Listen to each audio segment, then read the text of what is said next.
Hey, podcast listeners, Ria Wong with you once again with Nonprofit Lowdown. Today, I am speaking with my friend and guest, Dana Snyder. She is a speaker, podcast host, and digital strategist for Positive Equation. And today, we're going to talk about paid ads, which is not a topic that we talk about a lot in the nonprofit space. Before we delve into that, Dana, welcome to the show. Can you tell us a little bit about yourself and your journey in nonprofit before we get to the juicy topic at hand? Yeah, it's so fun to be here with you. Thanks for having me. Of course. So I really think my genesis origin story of starting the nonprofit space started back in my college days when I participated in dance marathon. So shout out to anybody else who's participated in a dance marathon before. I attended the University of Central Florida. Go Knights. And our program was called Nighthon. And so essentially, if you're not familiar with dance marathon, all year long, students fundraise for their local Children's Miracle Network hospitals. And so it's completely student run. And when I started in 2007, oh man, we were raising maybe like $30,000. By the time I left, it was closer to about 90,000. And then now the students at the university are raising over $2 million a Shut year. the front door. Are you kidding? That's So they put bananas. us to shame.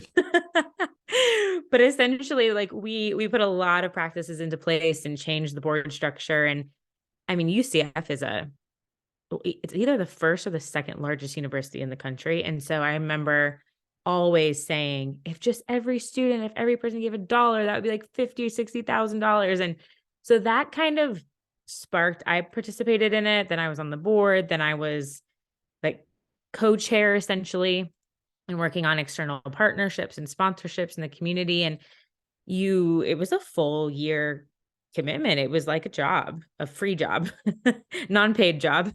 And that really sparked what I thought was going to be a job in some sort of like community relations position.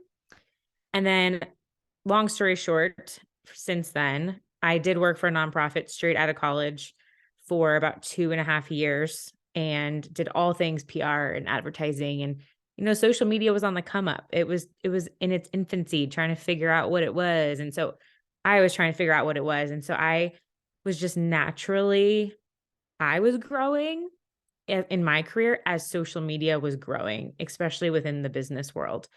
And then I moved to New York City, worked in the corporate world for a few years, and then decided to take that leap of faith in 2017 and go back to working in the nonprofit space, but on my own terms in running Positive Equation. So now, I mean, the business has over 6 years. It's gone through lots of evolutions, as I'm sure you can relate to.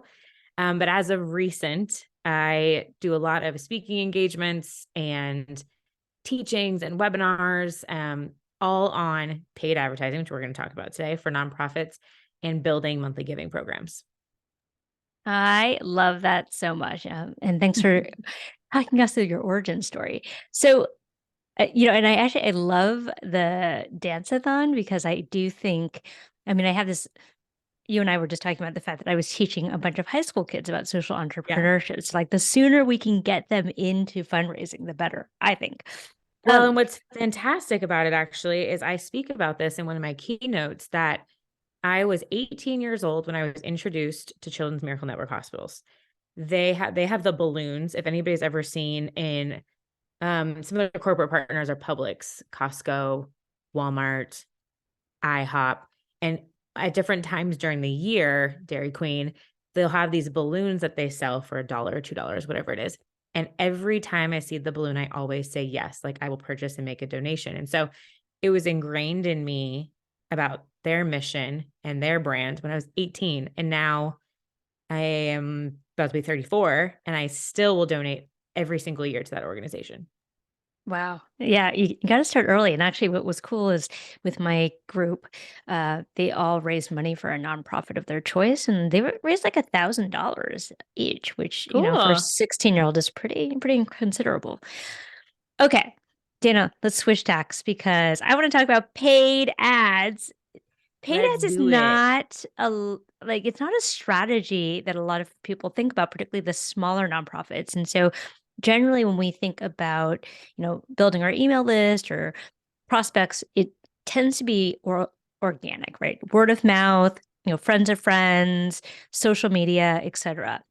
Tell me why we should be thinking about a paid ad strategy.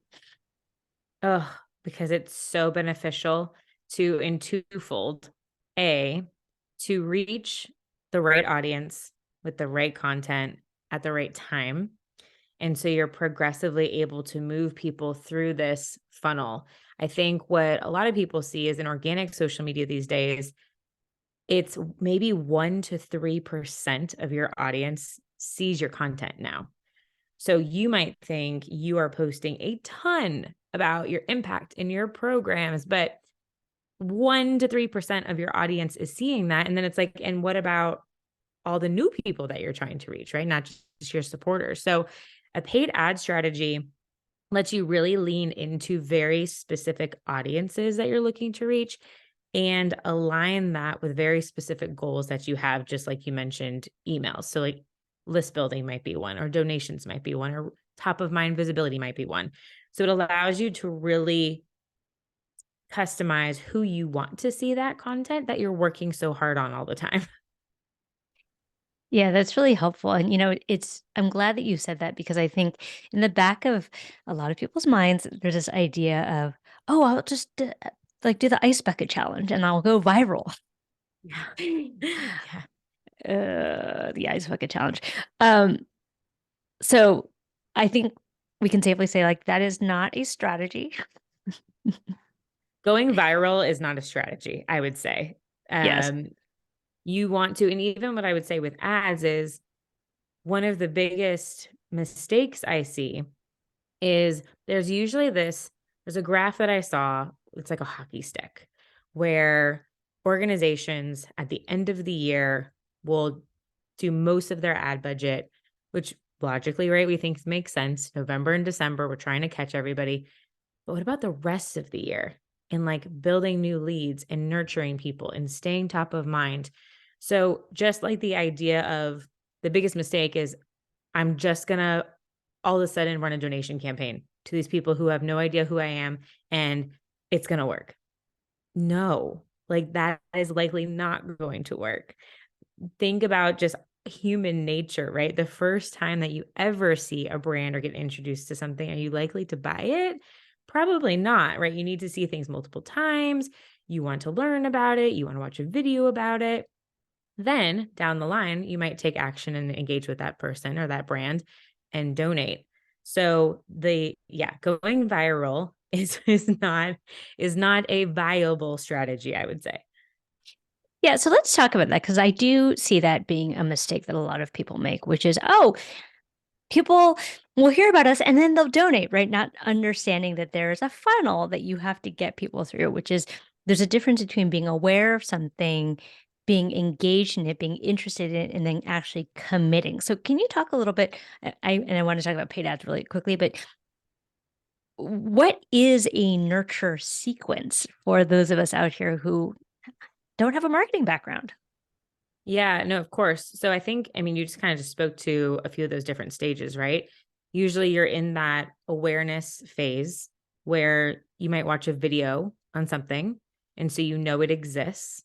Then I would say the next step is to actually take some sort of action. And maybe that's joining an email list, downloading a freebie, um, signing up for a webinar, like some sort reading a blog, like just taking that next step of engagement. And then third is actually some sort of conversion. So what's the ask that you have? Is it a donation? Is it signing a petition? Is it joining an event? Is it signing up for a run or a challenge? Something where you're committed and into it. And then I would actually say on the other end that I like to also share that is really powerful with social ads that you can do is sending thank yous. So on the back half, like you can use ads to target your existing audience of people. You can upload CSV files with email lists. You can retarget people who have engaged with certain posts or watched certain videos. And it could just be a thank you video. And like, how powerful is that? It's just to see an ad come across and it's just saying, thanks. And you're like, wow. That's amazing. What a nice like surprise and delight moment. I love that so much.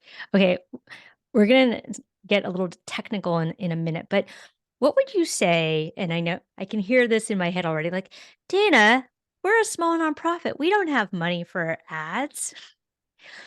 Yeah. What's your response to that, and how big a budget do you really need in order to actually make an impact with ads? This question comes up all the time, as you can imagine. And this is the best thing about ads. The question I always like to ask, and I'm like leaning into the microphone, is do you actually know how much it costs you to send out that mailer? How much does it actually cost you to put on that gala, right? Are you calculating all the hours of time of your staff? Are you calculating how long it takes you to put together all these email sequences and what's the return on that investment? The great thing about ads is you have this beautiful dashboard that is giving you back feedback, specifically saying, this copy is working, this content's working, this is how much this per cost video is. And for organizations with small budgets, I just wrapped a visibility ads challenge where the budget was $1 to $3 a day. And the only goal was to be top of mind. So it was trying to um, reach out to warm audiences. So people who already knew them with 3 pieces of content. It's $1 to $3 a day. So calculate that based on a month or 2 weeks or however long you wanted to run it. But dependent on your objective, ads can be extremely reasonable. One example I'll just share, a video view campaign. If you are looking to get eyeballs on a video, which then you can retarget people that watch that video, which is super smart, which goes into that funnel we talked about, you can get video views for 15-second video views. It's called a through play for a penny to 3 cents is usually the range. So that is far cheaper than a stamp these days. And now you can actually retarget them to take the next action. So they don't have to be expensive. It's just backing out of what is your goal. And there are so many averages online. There's a tool that I like to use called Revelbot. And at any given time, it's pulling together thousands of ads happening, and it's giving you an average of what's the average cost of an impression right now? What's the average cost of a link click right now?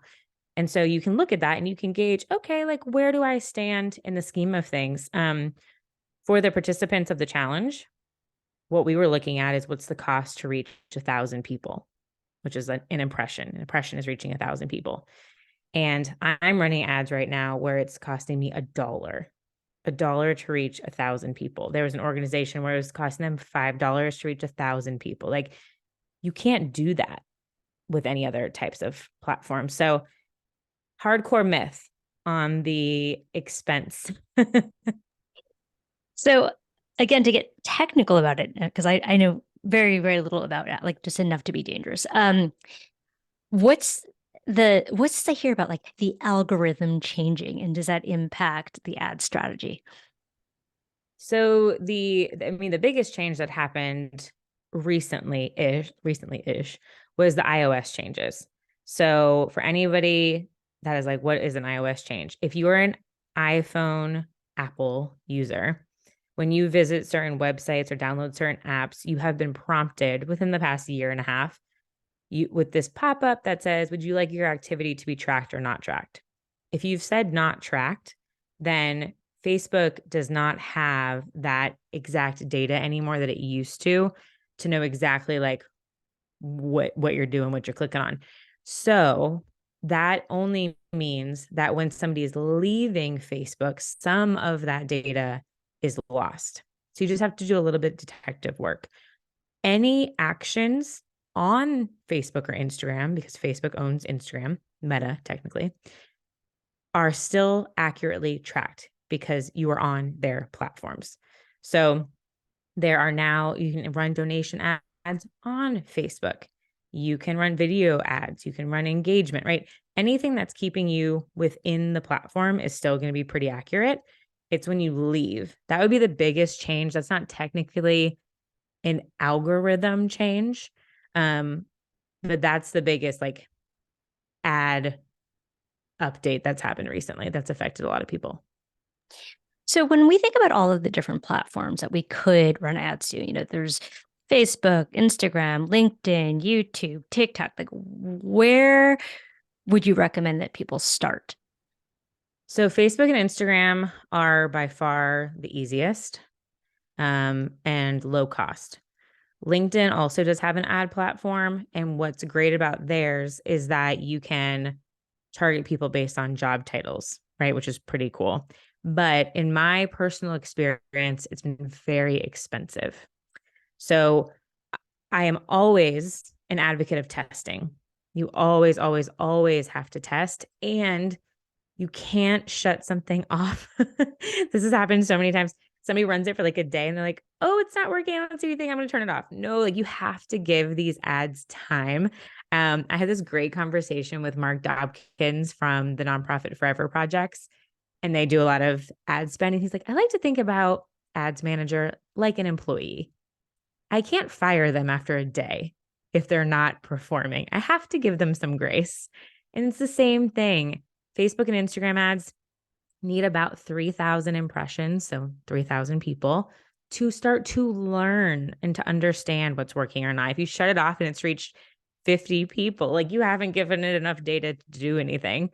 TikTok, YouTube. Yeah, I mean, I would say, again, it goes back to what is your goal and your objective, and what are you looking for people to do? But essentially, you could test them all. And the other one, right, that's not mentioned is, of course, Google Ads. So search functionality. Right. Mm-hmm. Mm-hmm. Yeah, honestly, Dana, like it becomes a little bit overwhelming. Like I hear SEO and my head wants to explode. I'm like, SEO, retargeting. Like, what is it? The mirror audience. What do they call that? I don't. Clearly, this is not my area of Oh, expertise. look-alike. Look-alike, yes. Look, I was like, mirror. Yeah. Look-alike. Hey, guess who isn't the ads expert here? All right. That's clever, though. I think they like that name. No, it was like, when you look like it. You know what I mean. Okay, so let's get into it. So, if I'm a small nonprofit and I'm listening, I'm like, cool, Dana, I'm down. What are the 4 ads that I should be running? Totally. So, number one, reach. Just to be, I would say reach and video views together. They're technically 2 separate types of ads. So, 1 and 2, to be top of mind, just to be out there, because what we forget is, right, we're so bombarded by noise all the time. Reach and video view ads are extremely cheap. I teach about reach campaigns in my Visible Reach in a Week course. It's 27 minutes long. Like it's a very easy ad to get set up and created. 3, lead generation. If you want to grow a passionate email list, it would be lead generation. You can either do that within Facebook where they have forms, or send people off to your website where they can fill out name, email, address. The best tip I have for lead generation is thinking about what's an exchange of value that you can provide to somebody. A great example, I have a case study I shared on my podcast a few months ago where an organization, which I'm sure you can totally agree that this is like the best feeling in the world. I had an organization email me. I was like, dear Dana, I'm on your email list and I've taken your course, but you don't know who I am. But I had this great case study about data I wanted to share with you. And I was like, oh my gosh, I love people like this who actually want to share with me. They are a school and they took my lead generation course to grow their email list. And she had over, and now it's more than this now, but over 600 new emails for less than 50 cents. And what they did was so brilliant. Based on the relevant holiday, they created a coloring book. So I think it was for Halloween in their school, right? So they were looking for parents and kids. So they created a Halloween coloring book, and then it had like their branding in the coloring book. So that was like their free download. For Christmas, they had a recipe book. So very basic things that you can create in Canva very simply, or have a graphic designer help you. And she saw a ton of traffic. And then what you do is you have all these emails. Now you're in the power seat to put together a nurture sequence through email, which is where most people tend to give anyways. So that's ad number 3, growing your email list. And that you can do, and you should do all year long. And then number 4, of course, is one that everyone wants to run, is donation based, which is actually called conversions. So a conversion can be anything. It can be signing the petition, it can be joining the event, it can be donating, it can be buying something like a sale, an item on your website. But those are the main 4. So reach, video views, lead gen, donations. Okay, so let's talk about reach. Like, what does that ad look like? Is it just like, hey, we're here, learn more about us? Like, what's the call to action with reach? So it depends on if you are trying to go after a cold audience that has no idea who you are, or if you're going after a warm audience so people who are already engaged with us on Instagram, our Facebook followers. So during the visibility challenge, there was an organization, for example, who is looking to grow their monthly giving program.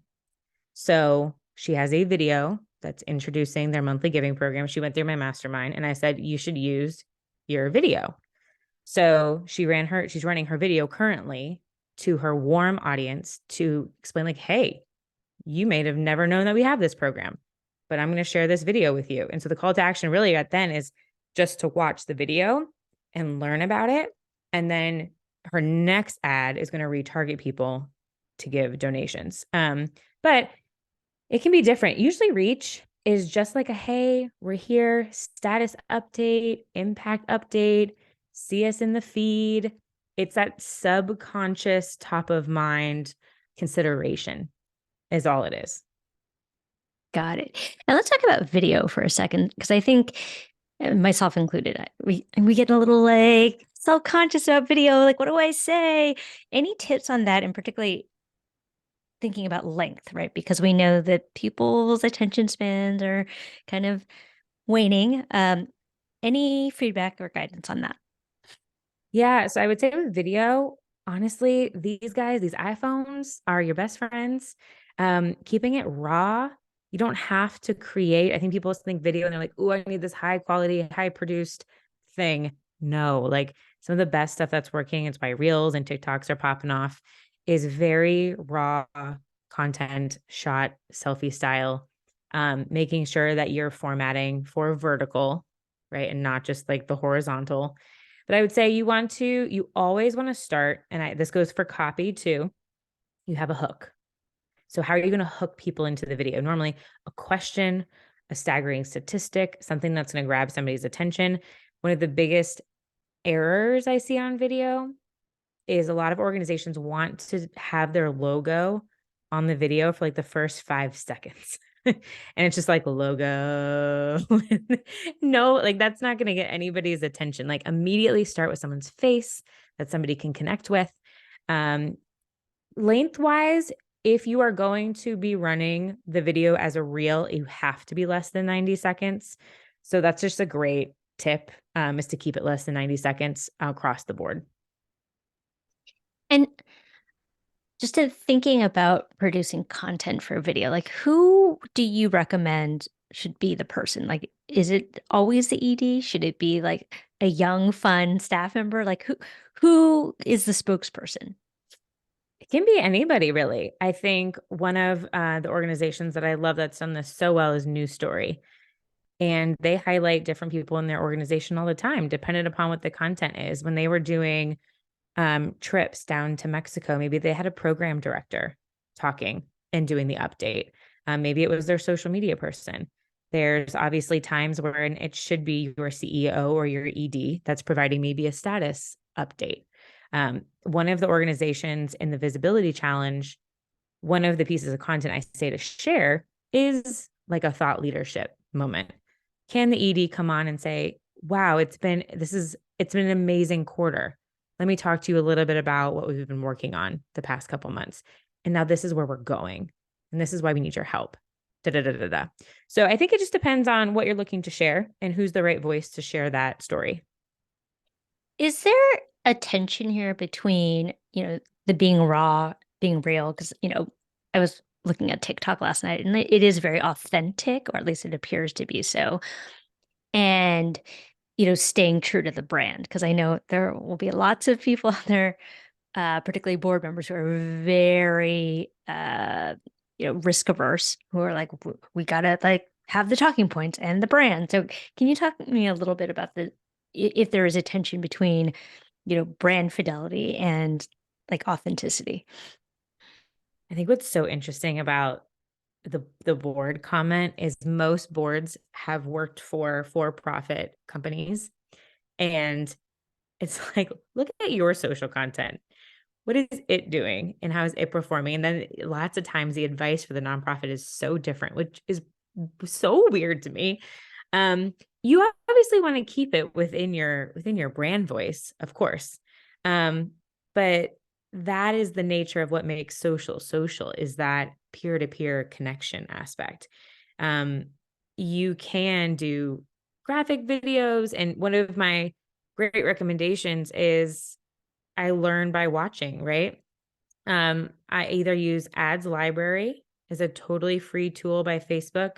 If you just Google search Facebook ad library, you can see a ton of ads that are currently being ran by organizations. You could type in Nike, you can type in Children's Miracle Network, you can type in St. Jude, whoever, and see what ads are running.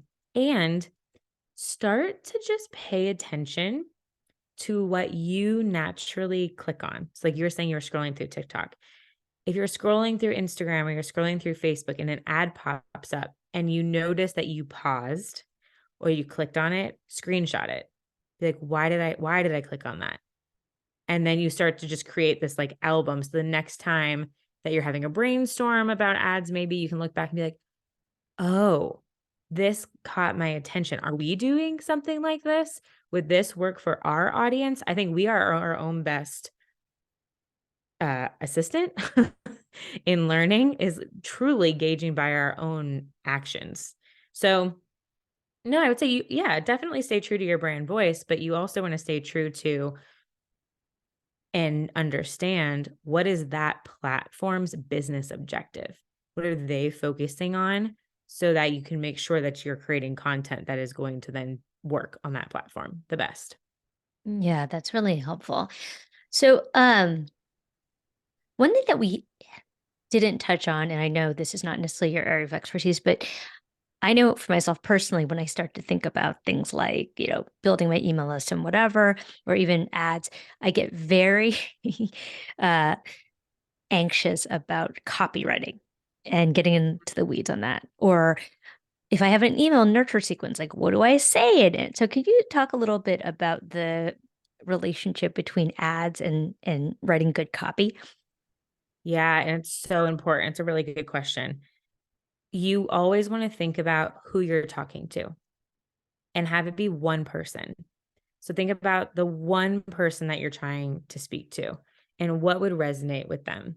Again, Ads Library is a brilliant place to go to for ad copy and content inspiration for this.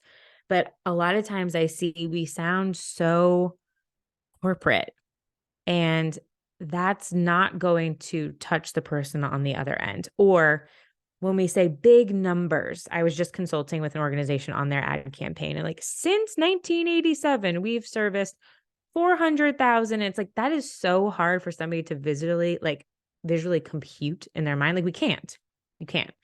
Um, Talking about the one person, right? That's usually what works the best. So I would say with your copy, really think about, who are you trying to speak to? Is it going to resonate with them? Are you using, and look, the best thing about ads is you can test. You can have multiple types of copy and content. I do A/B tests all the time so that you can say, oh, this stat driven post did really well, or this emotional driven post worked really well. And what I mentioned with the video about the hook, same thing. There should be a hook with your copy. So, like that first line, what's going, like a teaser, what's going to grab somebody's attention, what's a little story, and then what's your call to action. We always want to make sure that we're leading them somewhere else. Yeah, I'm just trying to think about that because the other thing too that you didn't say, which perhaps is implied, is that I think generally speaking, we don't know our audience well enough. Like I Mm. think we don't talk to our donors enough. We don't understand what they care about enough. We don't spend enough time understanding their worldview, and therefore we have a hard time creating content that speaks to them because we just don't know because we haven't asked the question. Yeah, there's a really great exercise I have that I could share a link with you on your donor avatar and putting together that persona, which I'm sure you share about all the time. But what I add to it is like their social media avatar presence. It's like, where are they active? What other accounts are they engaging with? How frequently are they on social, right? Are they on it because they have kids and they are looking at all of the like right now, since I'm about to have our first child, I'm getting targeted and interacting with all like labor and delivery and what to do with a newborn. And so it knows that I'm engaging with that. Therefore, it's showing me like everything about that topic. So it's like, when is this person interacting on social? When should we post? And when you mentioned about email, same thing goes with email. If you're running a like lead generation campaign, getting new email addresses, and you're putting them into this automatic email sequence, you need to remember where they came from, right? They came from downloading this recipe book. So maybe your first thing's about, we hope you enjoyed those recipes. Here's a little bit about more about what we do. And like, remember how they came to you and how much context they have around you so that you continue informing them. The other thing I would say is, and this goes for everything that we're talking about with social, and this is like a little bit technically outside of the ad conversation, but in our sector, it I wear a lot of hats, tends to bear a lot of weight, and almost um I don't know, a little bit of like, I'm so proud that I wear a lot of hats. But I really think when it comes to social, it shows, like, whether you have a passion for it and you want to be doing it or not. And I think it is one of those roles, especially now in 2023, like, it should be mandatory, whether it's a VA, a part-time, a consultant, if you can hire full-time. I just interviewed Kimberly Bryant from Black Girls Code yesterday, and I asked her, at what point did you make digital a priority in hiring for your team? And she's like, immediately from the get-go. Like, I knew it was important for us. So if you are someone listening to this who social's not your jam, but you're just doing it, stop doing it.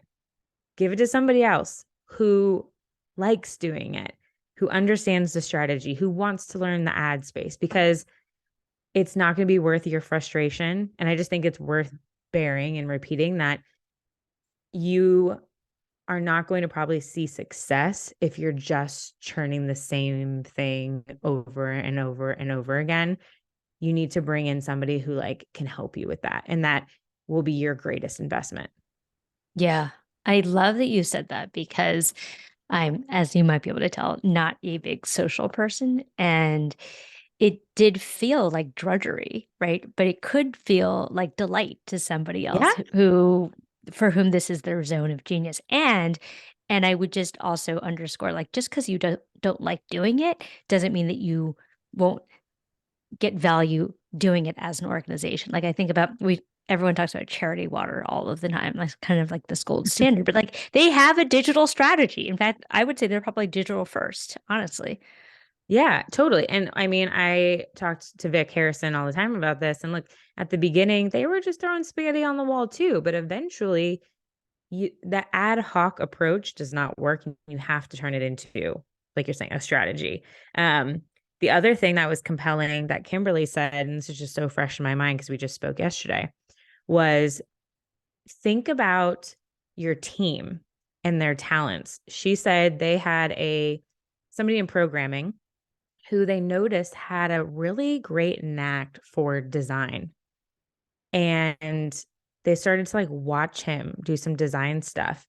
She's like, maybe you would be better served in a marketing role. She's like, although it pains me to have somebody leave our program department, And then he ended up becoming their marketing communicator, then our marketing director, and just like, and now is doing, she said, branding for Snapchat and Twitter and all these things. But make sure to like look at the true passions of your staff too. Like, are they best served in their current role, or is there something that might be missing? And ask them about it and see if they'd be interested. So I thought that was fascinating too. Well, and I also think that we have to be intentional about investing in people's talents, right? And I think as a sector, Yes. we like throw $1,000 into professional development and think that that's enough. But actually, if we want to Yeah. think about the long-term sustainability of the organization and the tenure of our staff, like we have to be willing to invest in, trainings like yours, for example. If we want to get a relatively, young person into a more senior position or with more responsibilities. Absolutely. I had a conversation. I was doing a thought leadership engagement with Anne Marie Gray, and she just retired from being CEO of a large nonprofit. And over 8 years, she took the organization from 3 million to $225 million. And I asked her, how? What was your magic touch? And she said, I invested in the people. And she's like, I invested in my staff with trainings, a lot of mindset trainings, and I invested in my board with trainings. And she's like, hands down, that was what was a game changer for us. And I just thought I that was so true. Yeah, I love that too, because I think in the nonprofit world, we're so used to churn and we're so used to kind of like burning through people and the revolving door. And we think that oh, well, that's just how it is as a sector, but it doesn't have to be that way. And I think if we actually took the approach of investing in our people, and I do think that can be a challenge because there's this narrative from funders that like it's overhead, like training is overhead or investing in staff is like overhead and not programs related. But I think as a sector, if we're serious about longevity, like we have to invest in people. Well, the people are the ones doing the work. So if we want the work to happen, we have to invest in the people to help them make the difference, right? Like it it makes no sense to not be investing in the people, or else it's not going to happen. I 100% agree with you. It was like I was so confused when people would talk about budget. Like, well, 80% of your budget is staff. I'm like, how do you think the work happens? Right. Like, I know. I it's not like know. magical fairies come in and do the work. Like, we have to I pay people know. to do the work. Anyway, I could go on, but I will not. Dan, is there anything else about ads that you think that the audience should know before we sign off? Man, I would just say test it, right? Like you have to be willing to test with ads. You have to be willing to start with some small budget, maybe do a couple $100. One tip, if you know someone that works at Meta, they get a $250 a month ad credit that they can give to anyone and apply to your account. So if you happen to know a Meta employee, that's just a little tip or a suggestion to ask them if you can use their ad credit. But yeah, start small. I would say, look, the Visible Reach in a Week course, it's $27. It takes you less than 30 minutes to practice a reach campaign. And it's a really great place to start if you're just getting started. But I would say just to get your feet wet is a really great strategy, and to just start paying attention to the ads that you are naturally seeing yourself engaged with online.